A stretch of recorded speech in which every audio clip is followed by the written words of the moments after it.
Hey everyone, welcome to the very first episode of our brand new series, Bus Driver Journey.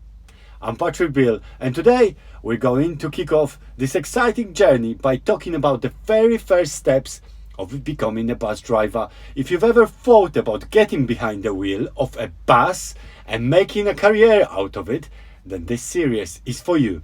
Subscribe and remember, the process is very similar when applying for HGV license. So I've looked at my license recently and there was A, B, C, E, but no D. So I thought to myself, how do I put D in it?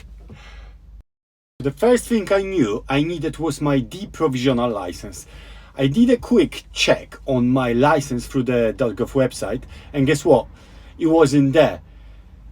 In the description of this video, I've posted the link for you to check if you have provisional. You only need your national insurance number and driving license to check. And to drive the bus, you need to have this provisional entitlement added to your license. But here's the catch. Every provisional now requires a medical. Don't ask me why. It's just one of those things.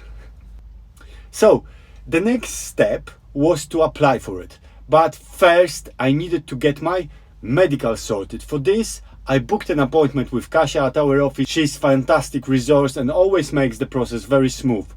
My appointment was in 4 days. I needed 2 forms, D2 and D4, which I picked up from the post office, but you can get those as well ordered from .gov website, link you've got in the description. When you get to your medical, have first page of D4 filled out with your details to speed up the process.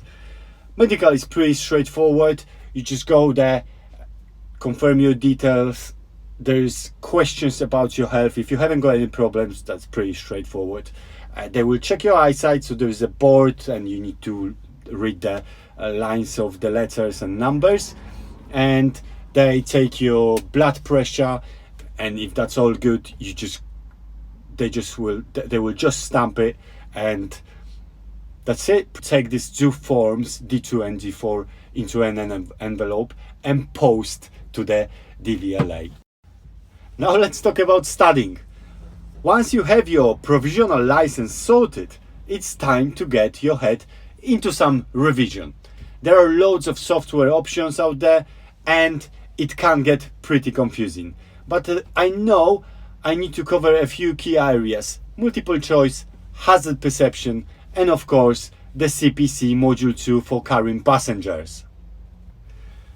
After some research, I've decided to go with Driving Theory for All. It's comprehensive and has everything I need.